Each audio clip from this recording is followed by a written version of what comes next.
Thank you for joining us today. Sorry about that. I'm Corbin. This is Mike. And today we've coming together to talk about protecting the sole. We got a large group of people with us. I'm kind of just looking through the comments here. We've got everyone from California, British Columbia, UK, Sweden, Michigan. I mean, we've got people from all over the world today. Sure. So thank you for joining us. We're really excited about this event. Of course, if you missed our last one, which was on lemonitis, wasn't it?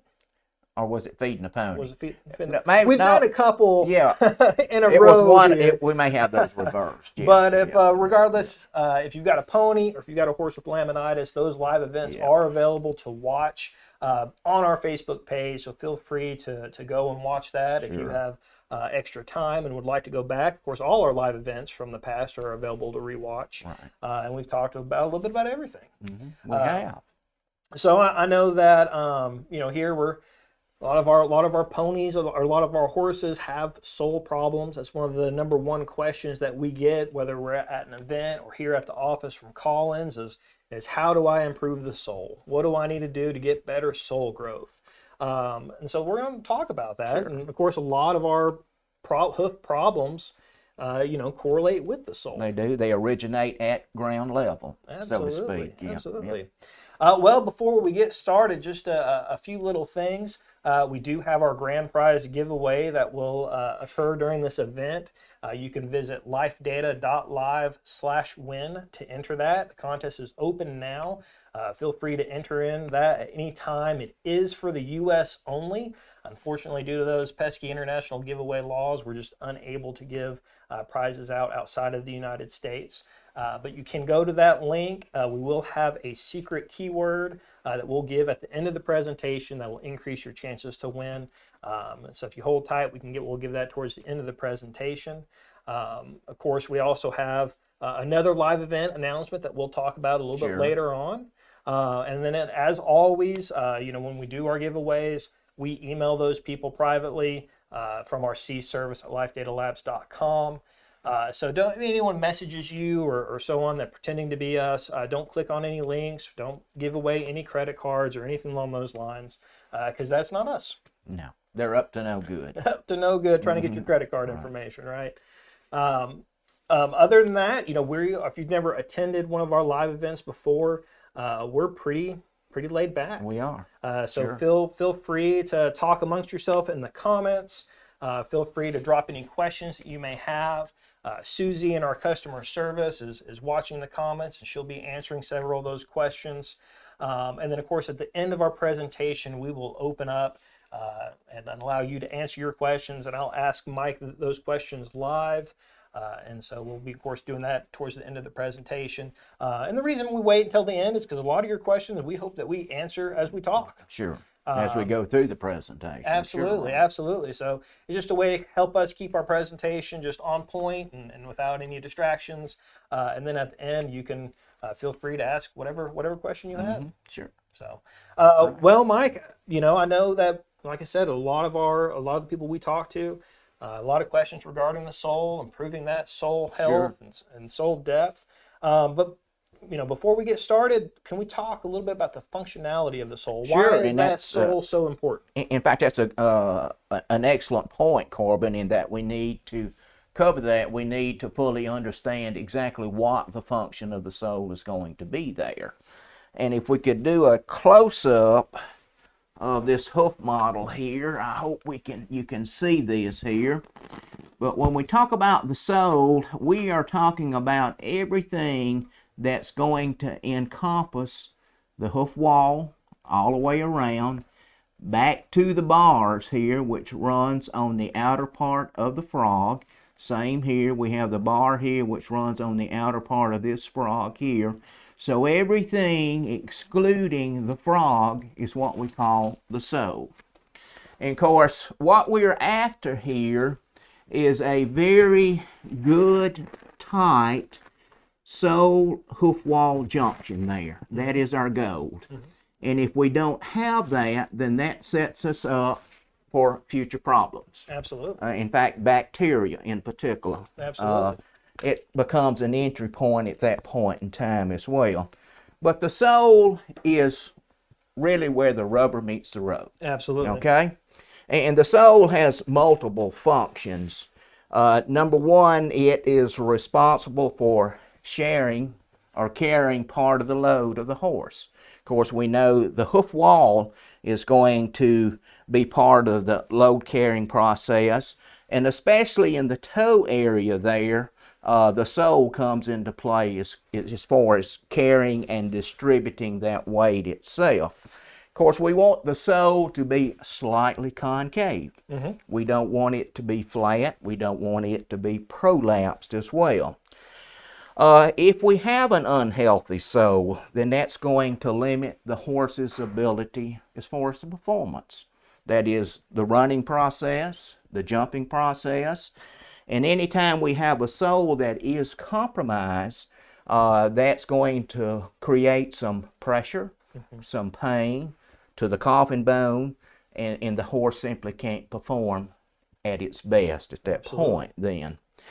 Of course, another thing too, if we don't have that concavity, in a lot of cases, that sole is very much subject to bruising. And of course, anytime we end up with a bruise in the sole, that bruise is very much subject to becoming an abscess, which brings on another problem directly related to the sole itself there. When we talk about sole thickness, we need to have at least 3/8 to 1/2 of an inch in thickness. And what that does is that's going to help distribute the weight. It's going to help protect the coffin bone. It's going to help protect the internal anatomy of that hoof capsule from the external environment. So the sole we can kind of think of as being a shield.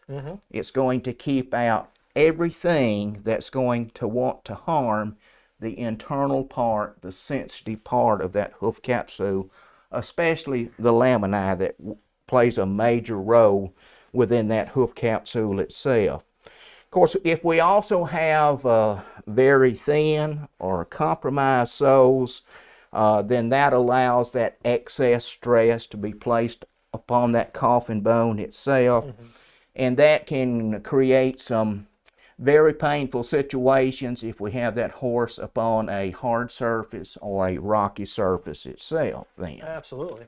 Well, Mike, I know there are, a lot of different things that we can look at when it regards what's affecting the hoof, and one of the big things about trying to figure out why your sole is not healthy, why the horse's sole is not healthy, is figuring out what exactly is affecting your sole. And there are several factors that's involved there, Corbin.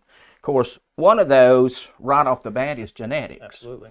All right, we know that there are certain breeds that are predisposed to having thin soles and thin hoof walls to begin with, okay? Of course, a major contributing factor to sole depth and the health of the sole itself is nutrition. And of course, we know that that hoof capsule, and especially the sole of the foot, is made up of keratin, and that requires massive amounts of certain nutrients in the right proportion and the ratio to each other. And if that horse is not receiving those, then we have an imbalance there. And anytime we have an imbalance, then that dermal tissue, that connective tissue, that keratin is not being fed like it needs to be. And so it goes lacking, and we begin to lack quality there, and we soon develop an unhealthy situation within the foot and the sole itself. Of course, another major contributing factor when it comes to the hoof capsule and the sole is the environment. And when we take a look at the environment, there's several things that's involved there. Of course, one of those is wet conditions, and then a lot of times we'll transition to dry conditions, and then ever present in the environment is bacteria and fungi. Absolutely. And that bacteria and fungi is looking for an opportunity to get into and inside that hoof capsule itself. And so we know what bacteria is going to do if we don't stay on top of it. We also understand what happens if we're in extremely wet conditions. That is, the sole wants to soften, the hoof wall wants to soften, and a lot of times if we have a barefoot horse, then we end up with some stretching within the white line, which gives that bacteria an opportunity to get in and set up shop at that point in time. And the extreme of the excess moisture is extreme dryness. And in my opinion, extreme dryness can be a bigger problem than wet conditions a lot of times. Because what's going to happen is that hoof capsule, in place of expanding, it's going to contract. And as it contracts and as it dries out, it's going to want to chip, it's going to want to crack, and that becomes another opportunity for bacteria to take hold and do its thing. And then another thing, of course, there's many things beyond what we're going to mention, but the final thing that I'll mention is hoof care itself. You know, we need to be diligent, number one, about picking up the foot, cleaning the foot on a daily basis, and then we need to be on a regular farrier schedule as well. And we need to maintain that as well. Absolutely. Okay? Absolutely. Now, before we move on, I did see a question pop in that I just thought would be nice to go ahead and touch on. But the question was, you know, I guess they have a barefoot pony or barefoot horse. I'm used to saying pony because of our last live event. The barefoot horse. At what point do you go, okay, this sole's not going to get strong enough, I need to put shoes on the horse? Is there a point where that happens? Is there a point where... If you as a horse owner are in that situation there, and you are doing a diligent job as far as nutrition, you're guarding against all the environmental factors that are working against that horse. And let's say that we even put that horse on a hoof supplement. And what a hoof supplement is going to do is provide that horse with the needed nutrients to grow, to improve hoof quality.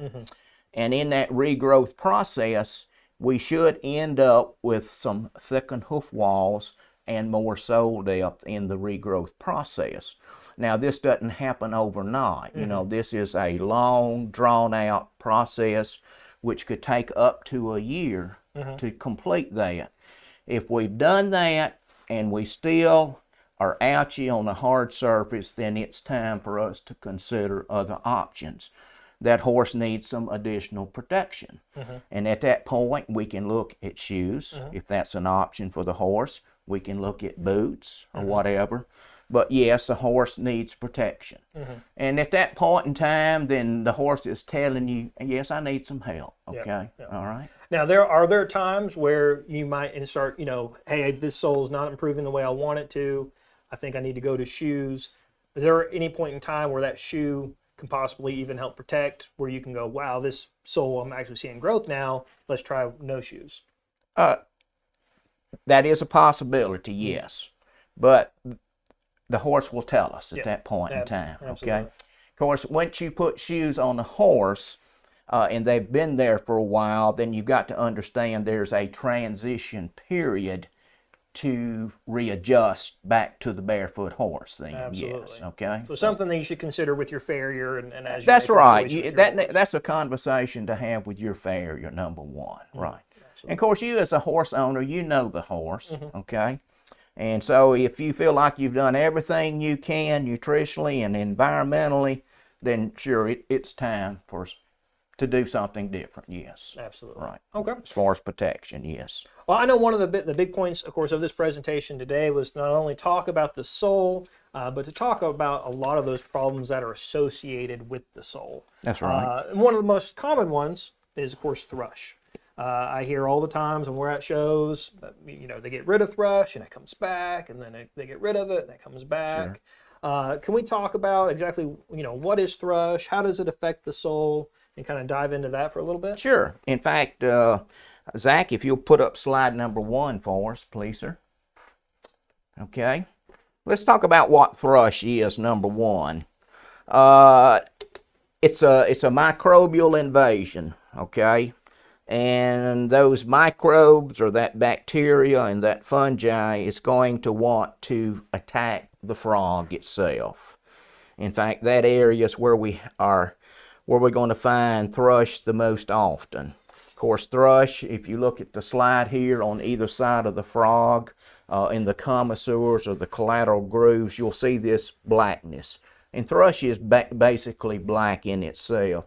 Of course, another thing with thrush too is that it has a very distinct odor. Oh, absolutely. So when you pick up the foot, and we're picking out that foot, and you can smell this obnoxious odor, well, that's thrush. Okay, all right. And if we don't jump on the situation and we let thrush get out of hand, a lot of times that can lead to lameness, and we certainly doesn't want that.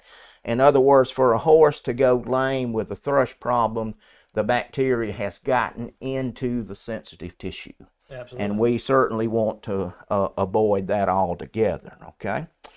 Now, we might ask the question, what is it about the foot that's so appealing to bacteria? Absolutely. Okay? And I've really never thought about this, okay? But one of the things that this type of bacteria, which number one is an anaerobic form, meaning that it thrives in the absence of oxygen. Also, let me back up and share this when I say it thrives in the absence of oxygen. If we don't do a good job in cleaning either side of the frog, then and we allow that to become impacted with mud and debris, then that seals the oxygen. We have the warmth of the hoof capsule. We have the lack of oxygen, and that is the great environment for thrush to take hold at that point in time. And so when that thrush takes hold and it starts eating, it's actually consuming the sulfur that's within that tissue itself, within the keratin. And so we think of the sulfur as these cross links that help to hold that foot together. Absolutely. So if the bacteria consumes those cross links, then that foot wants to fall apart then, okay? Absolutely. And there was something else that you mentioned a minute ago when it came to the smell. And then kind of combining with that with, how important it is to keep that frog cleaned out, so that the air can get to that hoof and help kill that anaerobic, kind of get rid of that environment that the thrush thrives in. Cleaning out that hoof is also good for you, because if you start smelling that smell, you're cleaning out that hoof daily, you can catch this case of thrush very early on before it really takes hold of the sole. And at that point in time, it's time for you to pull an antimicrobial of some form and fashion, and we'll talk about one at the end of the presentation here. Absolutely. And start using that antimicrobial to eliminate the problem itself.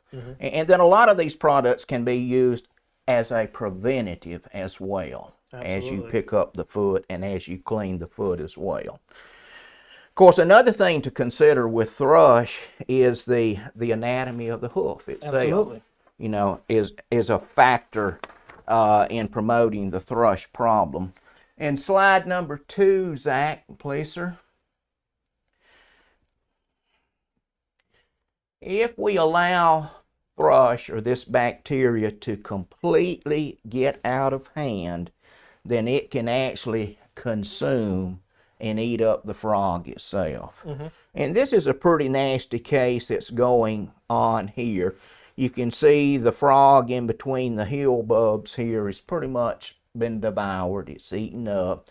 And a lot of times, if we don't do anything to correct the situation, we can actually lose the entire frog out of the sole itself. It's gone, okay?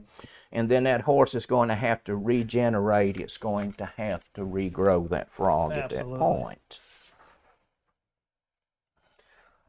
Okay, well, Mike, what are some of the contributing factors when it comes to the thrush and what needs to be done? Okay, there's many, Corbin. Of course, one of those is the wet environment. And just had someone here said that they're having trouble with that in Sweden right now. Okay, all right. If it's wet, that could be part of the factor in itself, okay? High humidity is another factor. If we don't do a good job in cleaning our stalls as far as the manure and the urine, that is another contributing factor. Of course, if we don't pick up the foot and we don't clean it like we need to on a daily basis, and we're blocking the needed oxygen, that is a contributing factor as well. And of course, that goes back to poor hoof maintenance, you know, when it's all said and done. An improper trim can lead to the problem as well. And, you know, it's good that we exercise our horses. And exercise goes a long way in helping prevent a bacterial infection because it does several things. It helps the horse to self-clean the foot in that exercise. And it also helps to increase the metabolic rate, the metabolism, the blood flow to that hoof. And of course, that blood is carrying the needed nutrients to maintain and to regrow that foot at that point in time as well. Absolutely.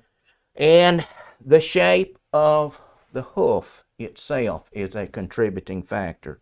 If we have a horse that has contracted heels, that makes it conducive to a thrush problem there, or if we have deep collateral grooves or commissures on either side of the frog, that is another contributing factor in itself. And of course, I know that mules, donkeys, minis are a lot of times very prone to a thrush problem simply because of the shape of that foot itself in those particular animals. Absolutely. Well, Mike, can we talk about a little bit how important hoof maintenance is? We've mentioned it a little bit.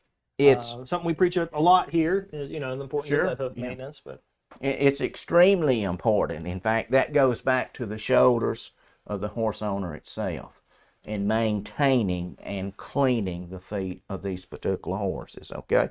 It's up to you, the horse owner. Sure. I have horses myself. Absolutely. And I can be neglectful myself, I'll tell you that up front. But I do my best to clean them at least 3 to 4 times a week. Of course, it's best if we could do that on a daily basis, all right? Would you have any tips for any of those horse owners who, you know, maybe their horses at a separate barn and they're not able to get out there every day to clean the hoofs and do? Yeah, that's kind of a tough situation there where you don't have the visibility on a daily basis. And if you've got anyone at the barn, a friend or something like that, that can pitch in and help you to pick up the feet and kind of clean the feet on somewhat of a regular basis, that would be good. And of course, another thing you do where you're limited like that is when you do clean the feet, use some type of an antimicrobial, and that can be serve as a preventative until you can reclean the feet at that point, yes. And that antimicrobial would need to be non-caustic, especially if you're using that for a preventative measure. That is correct, Corbin. Sure, right. I like the idea of talking to a friend, starting a hoof cleaning chain. That's right. Everybody gets a day, right? That's right. Spread it around just a little bit. Absolutely. Sure. Yeah. Of course, another part of hoof maintenance, and I've already mentioned this and alluded to this, is to maintain a regular farrier schedule. Stay on a regular, whether that's 5 weeks, 6 weeks, 8 weeks, or whatever the situation may be, but stick to that. We don't want extremes in hoof growth, okay? That's what we don't want that altogether. Absolutely. That actually just creates problems. And of course, where your farrier is seeing that horse on the regular basis, a lot of times he or she can pick up on a problem that you may not detect as a horse owner, okay? And if you do that early enough, then we can go to that, hopefully that prevention stage and not be in a full-blown problem stage itself. I believe we have a quote from a farrier who said, you know, why he recommends that regular farrier schedule that helps prevent those extremes. It does, right. You know, sure, right. I'm sure as a farrier, there's nothing worse than, you know, seeing a horse and then not being called for 12 weeks and then coming and now you have a full-out abscess and huge problems that can be prevented. Right. Or the horse has already ripped off the shoe, and in the process of ripping it off, it's torn out the quarters on one side or both sides. and the farrier literally at that point doesn't have a whole lot to work with at that point in time. So yes. Of course, another thing that we have already mentioned, that was exercise. And of course, as we mentioned earlier, it helps the horse to self-clean, and then it simply improves the metabolic rate of that horse itself. Absolutely. Of course, another major key thing is nutrition. All right, we need to be sure that we're providing a balanced diet to our horse, number one. We need to maintain the proper body condition score, number two. In other words, we don't want our horses to become obese and overweight. In other words, that excess weight is going to work upon that hoof capsule. That's just more weight that's got to be carried by the hoof wall and part of the sole itself, okay? And of course, keep in mind too that a balanced diet from a very simple standpoint involves grass, it involves hay, and that's our starting point. A lot of our horses that are not being exercised, that are non-competitive, tend to be overweight. So if we will stay with the basic diet, that is hay and grass, and provide a forage balancer in the mix, then that forage balancer is going to provide the nutrients that that horse needs on a daily basis and ensure that horse that it's being met its daily nutrient requirement as well. Absolutely. And I saw where someone mentioned, that they exercise every day, and they've got the balanced diet. You seem to be doing everything you can, and you're still getting that case of thrush. Sure. And one thing to throw in is, it's not just one thing that might be causing it. It's a combination of all the things. Sure. You might be doing everything possible, but then the dry environment comes in. Now you've got hoof cracks, and now bacteria is coming in through those hoof cracks, or like I said, it's just a little bit of everything. It just kind of builds up over time and affects that and causes that thrush. If our horses are not receiving that balanced diet, then we end up with deficiencies, okay? And that means that the horse, there may be a certain mineral, it may be a vitamin, it may be an amino acid that plays a major role in growing and improving hoof quality. Now, one of the things that we can do as well, we can add a hoof supplement to the mix. And the sole purpose of a hoof supplement is to provide those needed nutrients in the right proportion and ratio to each other to specifically target that connective tissue, that dermal tissue, that keratin that's in the horse there. And so one of the first visible signs that you're going to see when you incorporate a hoof supplement is an improved hair coat and hair condition. That's connective tissue. It's also going to improve the overall health and quality of the skin of the horse as you add the hoof supplement. But most importantly, what it's going to do, it's going to internally regrow the foot over a period of time. And as it regrows the foot, it's going to improve that connection that involves the lamina, number one. It's going to thicken the hoof wall as it grows it out from the coronary band. And as it continues to do that, it's going to help with sole depth in itself. Absolutely. So that would be another option that we might want to consider when it comes to nutrition. And kind of going back to what I said a minute ago, is that it's a combination of everything.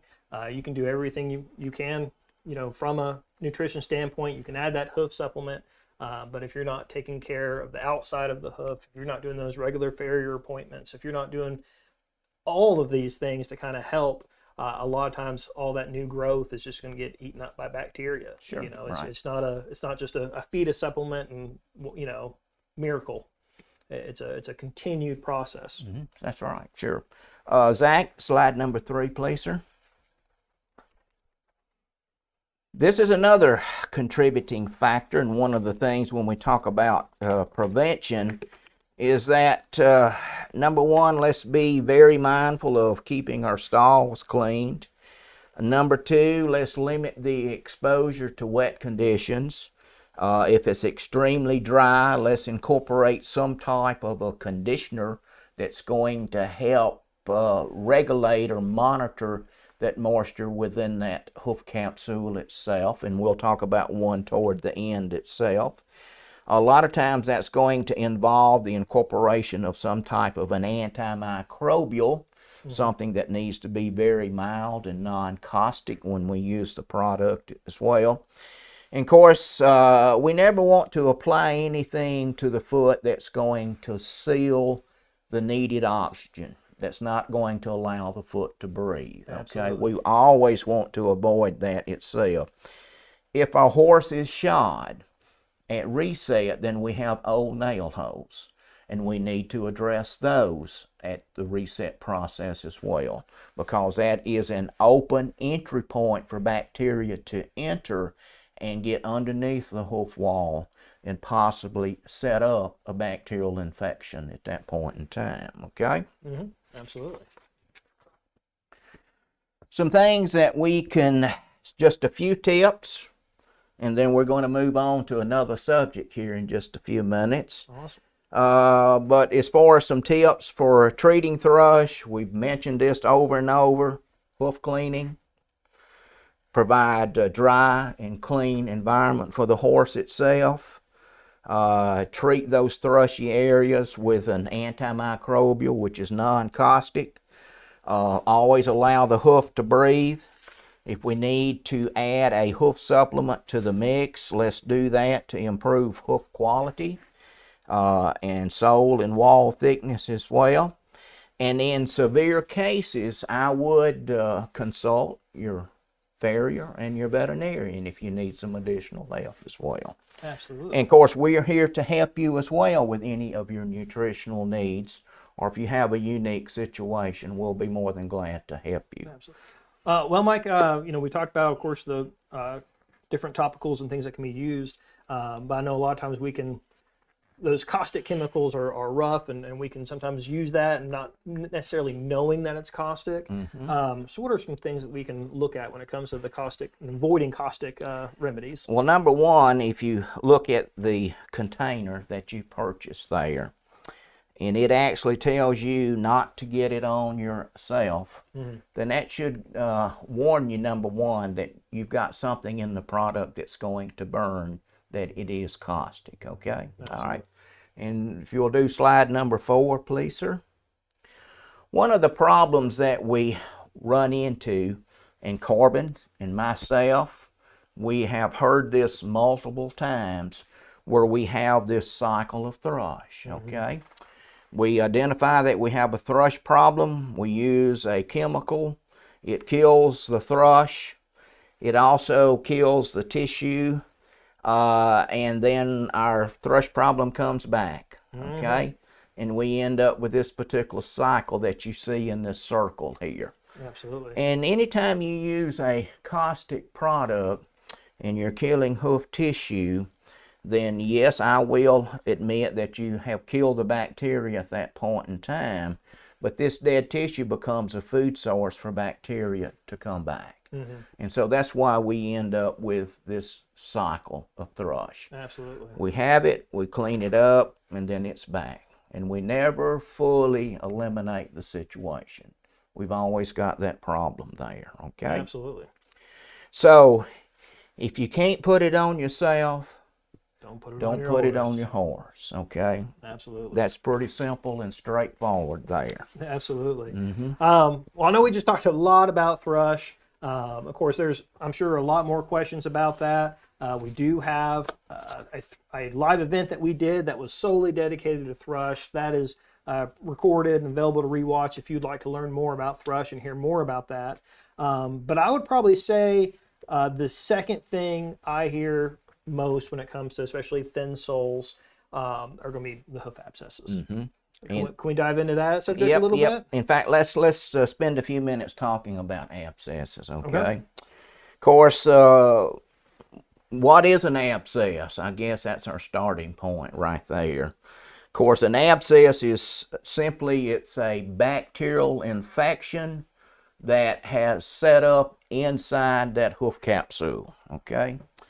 And if we look at this hoof capsule here, in other words, we have had bacteria that's gotten into the sensitive area here, and it has set up an infection. And of course, for bacteria to get into that sensitive area, then we have got to have a point of entry. Absolutely. And that can be through the sole. It can be through the hoof wall, or wherever, or through a crack, through an old nail hole, and even a new nail hole, if it's placed too close to the sensitive area, can bring in bacteria and set us up for a bacterial infection. Of course, the bad thing to the horse as far as this abscess is that it creates extreme pressure within that hoof capsule. And that hoof wall, it's fixed. There's very little expansion that's going to go on there.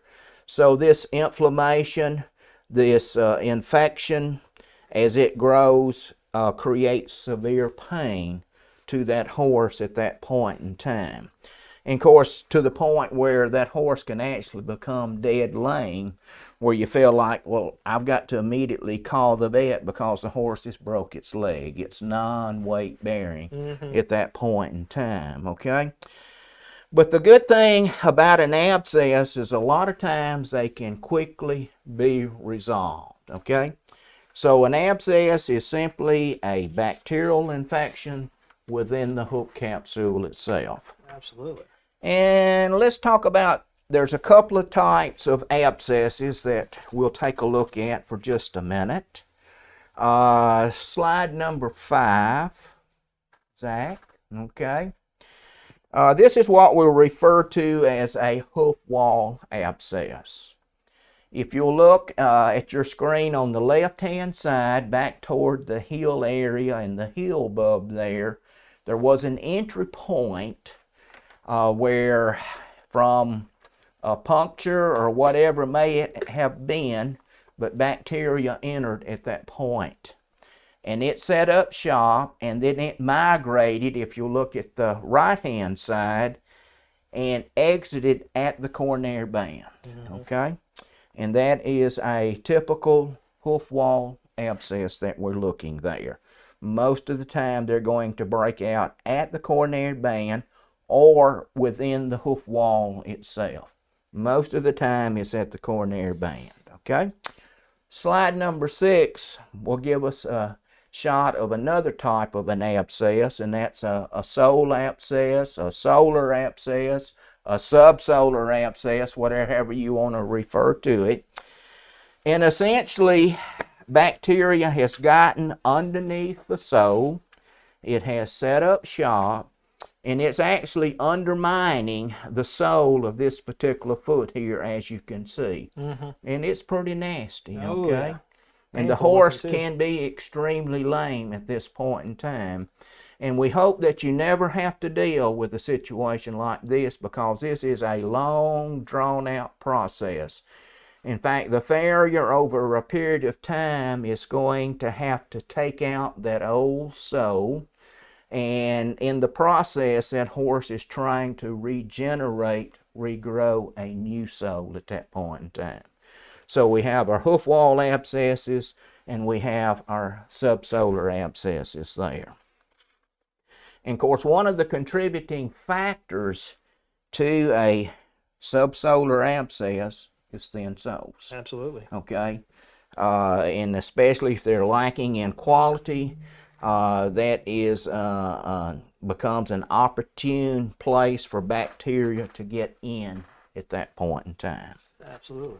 So our goal, Corbin, from all that we've said, we don't want bacteria to get into that hoof capsule.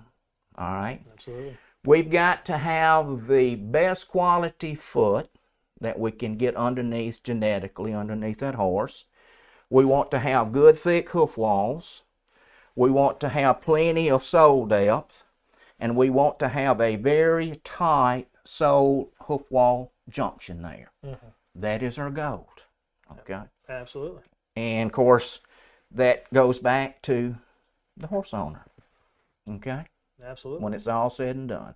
As far as management, nutrition, controlling the environment, all that comes into play there. Absolutely. And it's not a single thing. It's a multitude of different things that we have to watch against. And it can be extremely difficult diving through kind of all the things that can cause these problems and figuring out what exactly could be causing your thin soles. Sure. You know, I mean, at the end of the day, it could just be genetics. Right. You know? So we have to do, and if it is genetically, genetics is a factor, then we've got to be mindful of the nutrition and controlling the environment. Mm-hmm. And if we do the best we can, we're going to get the best sole possible at that point in time. Mm-hmm. Is there a perfect hoof out there? Absolutely not. Okay. Probably not. Okay. Have you ever seen a horse that had 4 perfect feet? Probably not. Okay. Mm-hmm. But we've got to provide the means to get the best foot genetically possible. And that's our goal. Absolutely. When it's all said and done. Okay. Absolutely. Okay, so we talked about what an abscess is, the 2 types of abscesses. Let's talk about what causes an abscess, okay? Absolutely. And we just alluded to one. If we have a sole that's compromised, that's a direct cause of a subsolar abscess a lot of times. Wet conditions, contributing factor. Dry conditions, contributing factor. Where we ride our horse, the terrain, is a contributing factor. We need to understand that if we're on a rocky surface and we don't have the needed protection for the sole of the horse, then we can end up with bruising, which could easily develop into an abscess. If that horse steps on something and it penetrates the sole, that's a direct point for an abscess as well. If we don't do a good job as far as management, another cause for an abscess. From a farrier standpoint, if we don't do a good job in balancing our hooves, if we have a high side or low side, then that puts undue stress on that hoof wall itself. And if we have a poor quality trim, Mm-hmm. and it's not done correctly, that can create a situation that is not desirable as well. Absolutely. So, what are the signs of a hoof abscess? All right, we feed our horses in the afternoon. Everything is fine. We go back in the AM to refeed, and that horse is dead lame. Mm-hmm. It's non-weight bearing. So something happened in that 12 hours there, and it could have very easily be an abscess itself. Okay. A lot of times we're going to be able to feel a pulse there in the foot, or not in the foot, but right above the hoof capsule there, the digital arteries. We may have a little swelling that's visible with a hoof abscess. We can also have heat within that hoof capsule that's created from an abscess as well. Or we could actually see a draining tract where the abscess has been present and it's actually ruptured at that point in time, okay? Mm-hmm. And of course, what that rupture is going to consist of a lot of times is a gray or a black substance, which is infection or it's pus or whatever. The horse may also have some type of a sign of an injury that took place. Or we may have a blackish color around a hoof crack or a puncture. And that's a dead giveaway for an abscess as well, especially if our horse is lame at that point in time. Absolutely. So what do we do when we have that abscess? Well, it's something that we need to immediately address. We need to act quickly. We're going to consult with our farrier. We're going to consult our veterinarian, because there are other things that can take place for that horse to become dead lame, such as an abscess. So we want to rule out the other factors. Of course, our farrier a lot of times is going to use a hoof tester, and what he or she is trying to do is to locate the location of that abscess within that hoof capsule itself. And if the farrier is not able to do that, then our veterinarian can actually take some x-rays and identify and pinpoint the exact location of that particular abscess itself. Absolutely, absolutely. So, what is our goal? What are we trying to do as far as the treatment process? As I've just alluded, number one, we want to locate where it's at, and then we want to drain the abscess to relieve the pressure. And so if we can locate it and if we can drain that, then that horse is going to receive immediate relief from the pain that it's enduring at that point in time. A lot of times the abscess will rupture on its own. Of course, a lot of times it's going to involve some soaking on the part of the horse owner on a regular basis until it actually ruptures. And then once it has ruptured, then it's up to the horse owner to, number one, follow the recommendations of the vet, the farrier, and if needed, to wrap on a daily basis or at least every 48 hours in changing that exit wound so that nothing else gets in at that point until we get beyond the problem itself then. So that's going to involve daily maintenance, once again, as far as the horse owner. And of course, if we neglect to do that, then that's just going to prolong the situation. Absolutely. And can actually complicate the situation. And this goes back, we always talk about the teamwork. It takes a team to really take care of a horse and the hoof, and the horse owner, the vet, and the farrier. That farrier again might come out more often with a hoof abscess, but there's still going to be gaps in that time. And so make sure you're following that farrier's instructions and doing that daily maintenance, daily management to continue that protection. Sure. So that last thing you want is back-to-back abscesses. No, you don't want that whatsoever, no. So as far as some recovery tips when it comes to an abscess, do what your vet and farrier tells you to do. We got to protect the exit wound. We want to promote hoof growth, hoof quality to regrow that problem area where our exit wound is at. We need to manage the environmental conditions that may have been a contributing factor as well, and maintain that hoof maintenance schedule as well. And I've seen a lot of you ask questions regarding, what hoof supplement we would recommend or what topicals we would recommend. We're not ignoring you. I think Susie's been answering a lot of you in the comments. And we're going to get into that here in a little bit too, on what we recommend, not only to help with these problems, but just overall soul health. Sure. And so that's coming. We're not ignoring you. That'll be happening here pretty soon. One other area, Corbin, that I'd like to spend just a few minutes on, and our time is quickly leaving us, but that's white line disease as well. And of course, white line disease, if we take a look. You want to get a zoom in real quick? Let's do a zoom in right here. If we can see this, of course, the outer part of what we're looking at here is the hoof wall. The next area here is, we often refer to that as the white line area there.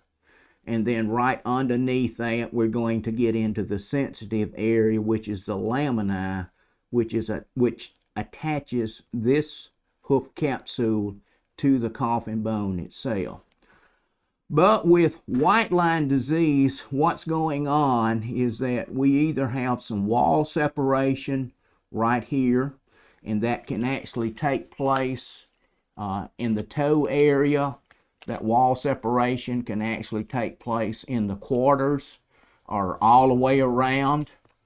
And with that wall separation, what happens is bacteria has an entry point to enter into that white line area right here. And what it's going to do when it does that, it's going to want to try to eat its way, make its way up toward the coronary band here, okay? So if we got wall separation and we don't have a good tight sole hoof wall junction here, and we have the separation going on, then that is the beginning of white line disease there. It is a bacterial infection. Okay? Now, what do? If we realize that we have a white line problem and we're diligent, we catch it extremely early, then we can, and especially if your horse is barefoot, then we can easily clean that void out that's present. And then we can use an antimicrobial on a very persistent basis to help stop the movement of that up toward the coronary band, okay? And then if need be, we can incorporate a hoof supplement to help the horse regenerate and regrow that old back out. Because we can't put the separation back together. It doesn't heal itself. The horse has to regenerate new foot at that point. Now, if we catch it later in the stages of white line disease, and it's actually migrated up a pretty good distance up the hoof wall here, then we're going to need the assistance of a farrier or a veterinarian. Absolutely. Because at that point in time, it's going to take a hoof wall resection to cut out, to eliminate that void back to good tissue. And then we've got to protect that exposed area at that point in time. And then we've got to go through a regrowth process as well. So that's why it's very important to inspect daily. We want to prevent and not have to deal with the problem, okay? Absolutely. But if we suspect the problem, then let's jump on it at that point in time and eliminate the problem. Absolutely. So that's just a few comments about white line disease, Absolutely. okay? Absolutely. And of course, the hoof structure itself has a play into a lot of our horses in creating white line disease. If we had a club foot, I know our mules, our donkeys are very much subject to white line disease because of the shape of the hoof capsule itself. That comes into play, okay? Well, if you'd like to learn more about white line disease or even hoof abscesses, there's so much that we kind of skimmed over because we are limited for time. We do have, of course, blogs that you can look at, as well as past live events that you're more than welcome to watch at any time. Those are just under you can go to either our YouTube or to our Facebook, just under the videos, you can find those live events. All right, Mike, what can these horse owners do to improve sole health, to grow out that sole, and to help protect from these common problems that are so common when it comes to the sole? Sure. Okay, Mr. Zach, how about slide number 8, please? Let's talk about nutrition. One of the things that we manufacture here at Life Data Labs is our hoof supplement called Ferrous Formula. Absolutely. And of course, Ferrous Formula has been out in the world for 40 plus years now. We ship to at least 30 other countries besides this one as well. Ferrous Formula is an internationally known product. It is the #1 U.S. product that's recommended by the farrier industry here as well, you know, as far as a hoof supplement in itself. It is the only hoof supplement that has a white paper, or it has independent research that has been done on it, and that research has actually been published in the veterinary record as well, okay? Absolutely. So from a nutritional standpoint, if we're providing a balanced diet and we still need some help as far as hoof quality, that is thin soles, thin hoof walls, or if we're plagued with all the bacterial issues such as thrush, white line, and abscessing, this would be my go-to right here, would be Ferrous Formula. There are two versions of Ferrous Formula. There is one that's in the green bag, the double strength version, and then we have a white bag, which is the original formulation. And if you're in Europe, that the green bag will actually be called double concentrate, Right. not double strength, but double concentrate. It's the exact same product, just a different name. Sure. And then, of course, if you're in the U.S. or Canada, we've actually got the double strength plus joint, which is our combination hoof and joint supplement. That's right. Sure. And you may ask, well, what's the difference in the original versus the double strength? Very simple. It's two things. The amount that you feed per day. With the green bag, we're only looking at 3 ounces or a half a cup or 85 grams to a 1,000-pound horse. However, with the original, we're looking at twice that much. We're looking at 6 ounces, 170 grams, or 1 full cup per day. So for a 1,000-pound horse, that green bag is going to last 60 days. The white bag is going to last us 30 days. Absolutely. Okay? Absolutely. So that's nutrition. Okay? Of course, be sure that we're feeding a balanced diet as well. Absolutely. That's extremely That's important. key as well. Okay? Now, what can we actually put on the foot itself? Okay, that's going to help with that bacteria that's trying to do its best to get into that hoof capsule. Absolutely. All right, we have 2 options, okay? And let's see here. That would be go to slide number 9. And as I mentioned earlier, you know, even if you're feeding Farrier's formula or another hoof supplement, if you're not doing anything for bacteria, all that hoof supplement, all that new growth, good new growth, is just going to get eaten up by the bacteria. In fact, last week we had a case where the horse was on Farrier's formula for a year plus, but the bacteria was eating up what the horse was regenerating and regrowing. Okay? Absolutely. So the individual is going to use the 2 topicals that we're going to talk about, and that's going to help control the environmental problem there itself. So the first thing that we have up is our hoof clay. If I have a container here, it comes in a, well, you can see it on your screen there, but it is a non-caustic product, number 1. It's made up of some tea tree oil and some tamed iodine and some yucca. All right? And it's for specific problems within that hoof capsule. In fact, it is a great option, and let me get another hoof model here, for a case of thrush. I'm going to use this one. And I think I have a container that's been opened already. If I can get it. But this is the actual product here. It maintains this soft, putty-like consistency here. You can use your finger to make the application. As I said, it's non-caustic. But after we have picked up the foot and after we have cleaned out either side of the frog here, we're going to take the hoof clay, and all we're going to do is we're going to make an application into that commissure there, or the collateral groove, whatever you want to call it. That's all we have to do. That is our treatment process there. We'll do that on the opposite side as well.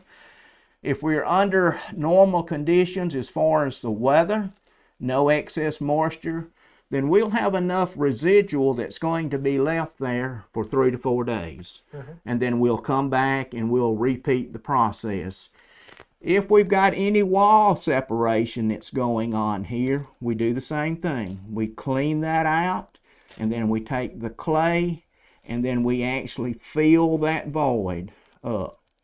Come back in 3 or 4 days, repeat the process. If our horse is shod, when those shoes are pulled, we can pack the old nail holes with the hoof clay as well. Absolutely. So the clay has multiple uses.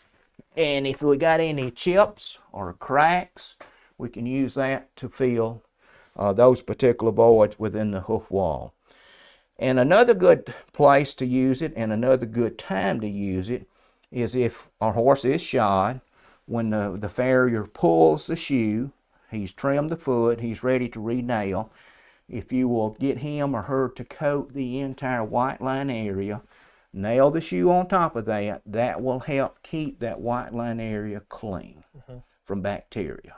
Okay? Absolutely.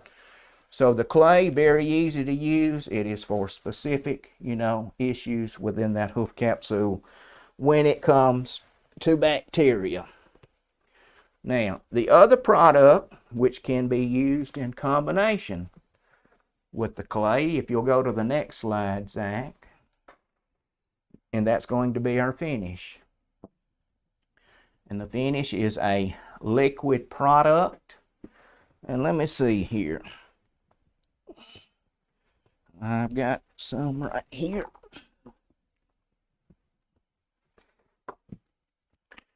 On the liquid product, it has some of the same ingredients as the clay, tea tree oil, the tamed iodine, and the yucca. And we're going to shake it up. I like to use a secondary container.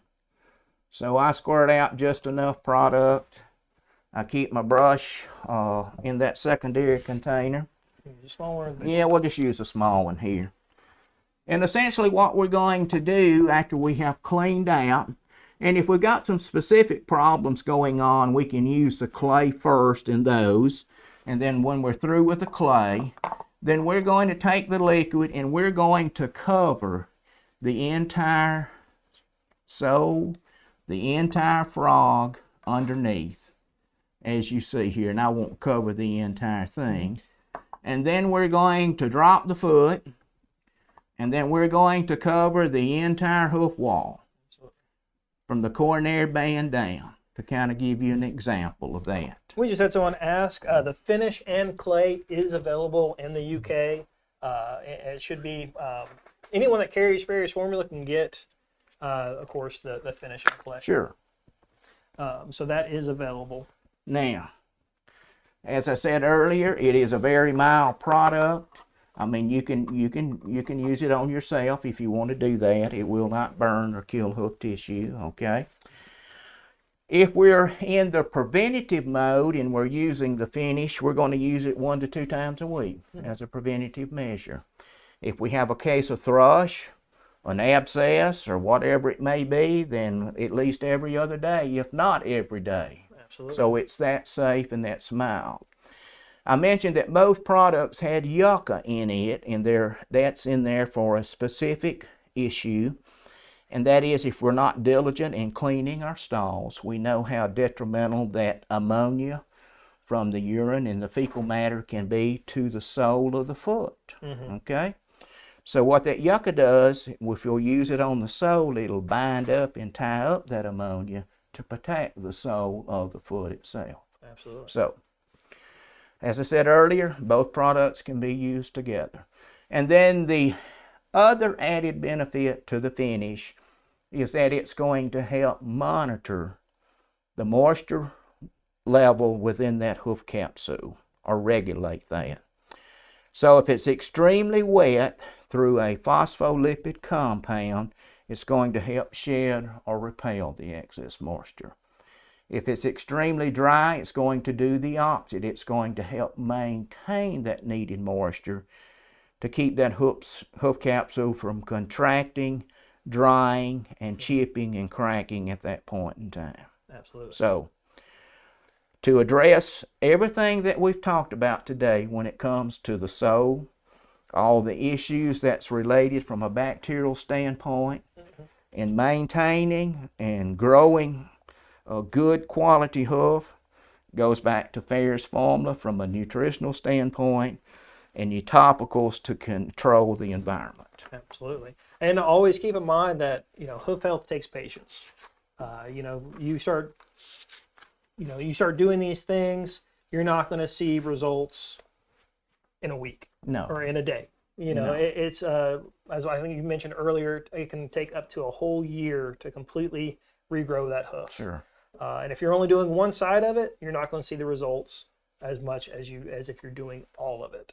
And then I like to put it this: you get half the benefit. Half the benefit. That's Okay. right. That's right. You're missing 50%. Absolutely. Sure. Absolutely. Yeah.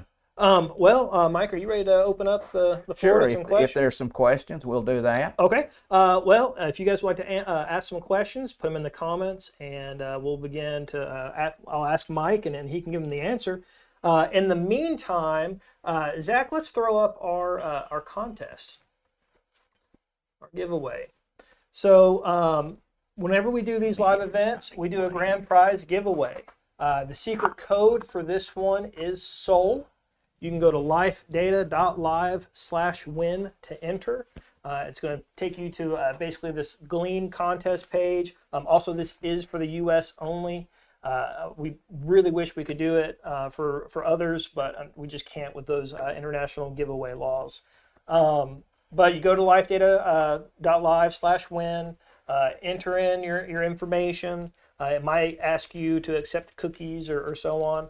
And then once when you've done that, there's a few questions that you can answer. And all of that is going to basically increase your chances to win. Since you watch this live, that you enter in that SOUL, it highly increases your chance to win. And then on top of that, if you're watching this is, of course, this is recorded, so you can come back and rewatch this or share it with others. You actually have until Friday of next week to enter. So we're going to give you basically a full week to enter. And I guess I should tell them what they could win. That would be very important there, sure. So pretty much what we're going to do is give you what we consider the hoof care essentials that we have here. Sure. We're going to give you a 60-day supply of the Farrier's Formula Double Strength, a Finish, and a Clay. These three are kind of what, like I said, we consider the complete hoof care package. It's going to help you, again, external and internal. Right. And you've got to do both. Absolutely. And then also, while some of these questions are coming in, let's go ahead and talk about our next live event.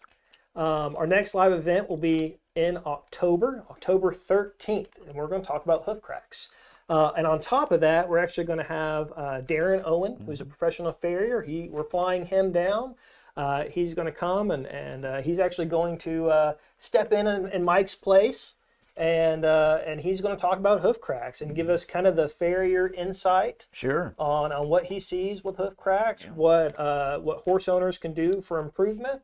And kind of get some insider tips and tricks from a professional farrier. And cracks are another major problem too with our feet. Absolutely, absolutely. Now, how long has Darren been a farrier now? Do you know? Multiple years, yeah. Long time. Several years, yes. All right. Well, let's see about some questions here.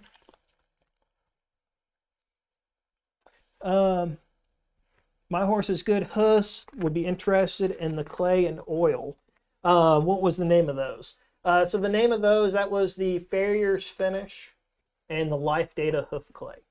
So those are what those are called. Tammy would like to know, wouldn't these topical products wear off as soon as the horse is riding in sand, arena, or shaving beddings? The question is what? Wouldn't the topicals wear off when riding or when in shaved beddings? Yes, they will at some point. That is true, right? But then we come back and we repeat the process, Yeah. If we had an ongoing issue and we were riding and we were using the finish, I'd use it on a daily basis then. And I'd want to apply the product in the early morning hours before we started that process. I'd want to wait about 30 minutes for it to be absorbed and taken into the hoof capsule itself, and then go about your business. Absolutely. Yes. Or, you can apply it once when you've finished riding. Right. Do your riding and then clean out the hoof and do your hoof maintenance before you put your horse up. And the beauty about the hoof clay is this.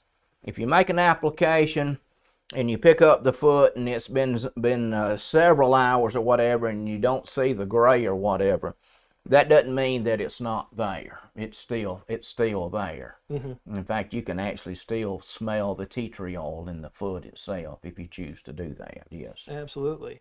Can the clay be put back into the frog? My horse has a crack on the back. Absolutely. In fact, and I didn't mention this, but one of the toughest areas to deal with when it comes to thrush is in the central part of that frog, back in between the heel bulbs there.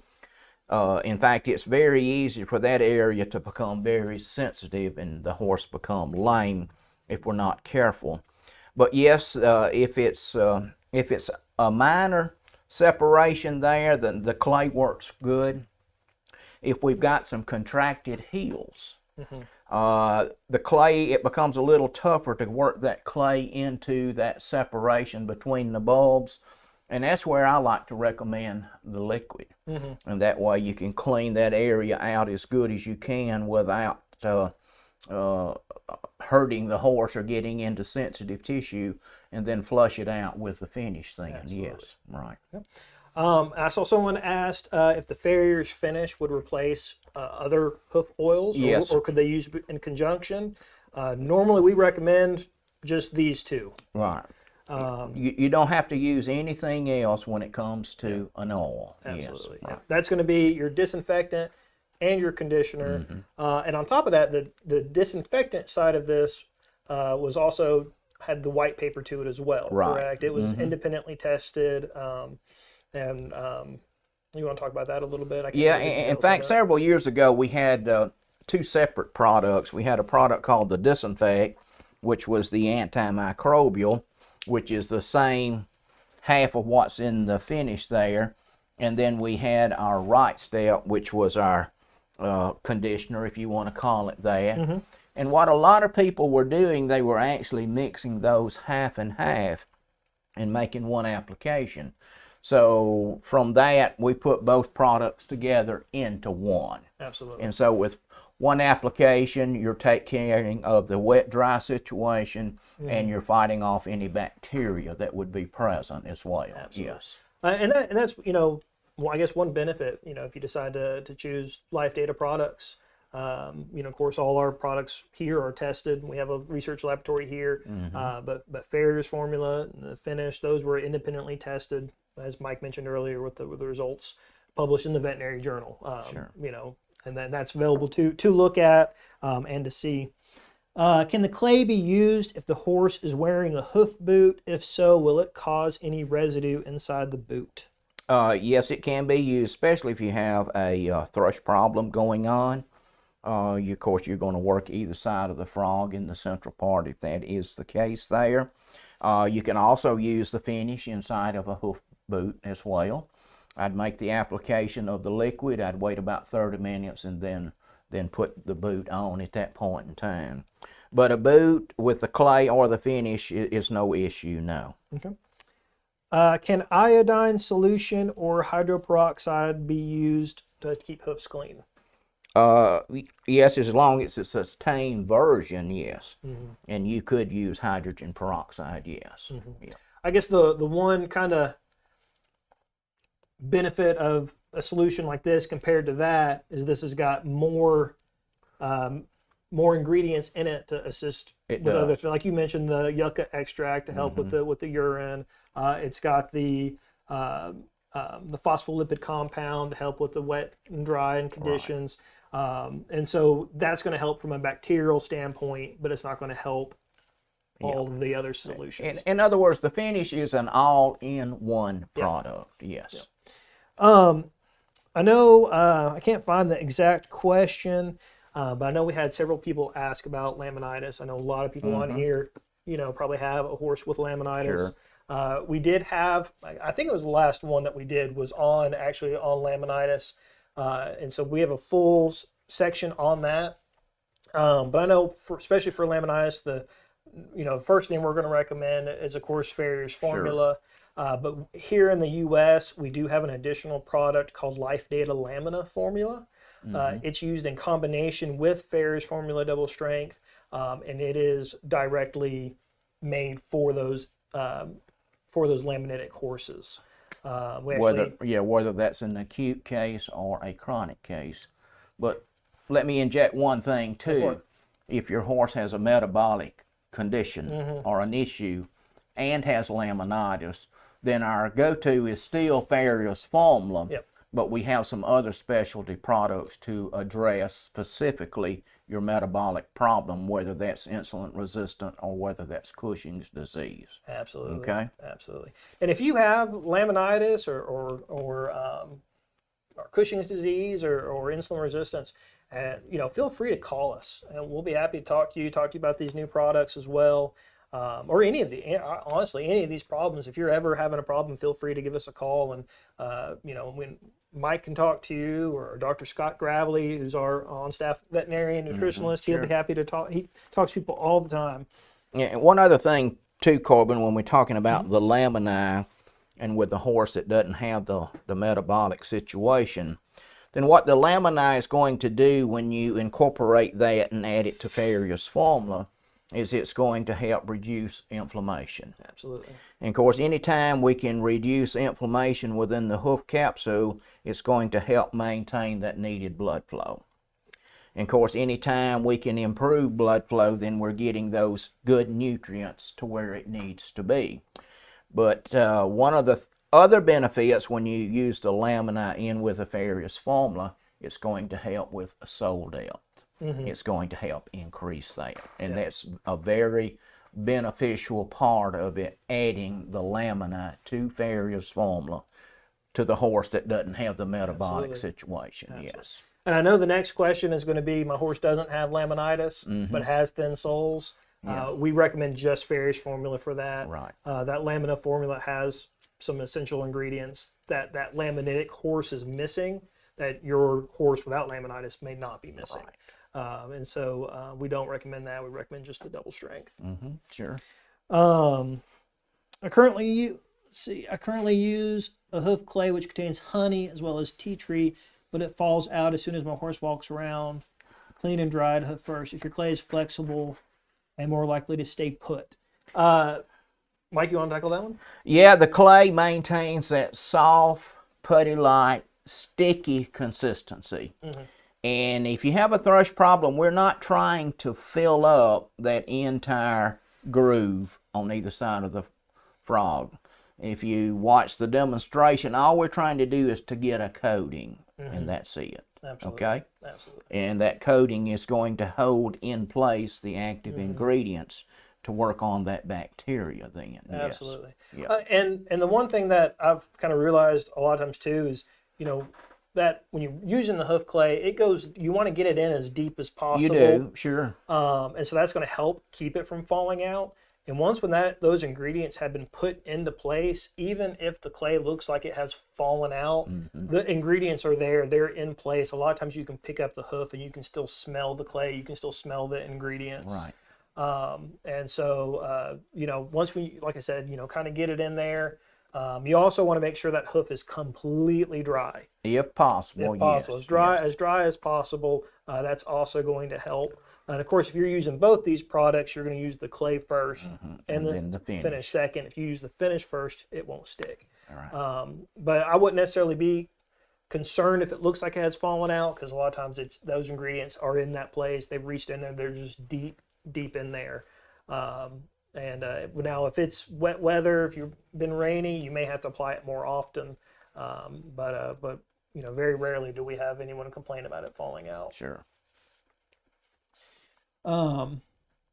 What's the web address to the giveaway again? It's just, you can go to www.lifedata.live/win. So you want to throw that up one more time? So there it is. You can see the address right underneath the code word, secret code of SOUL, just lifedata.live/win.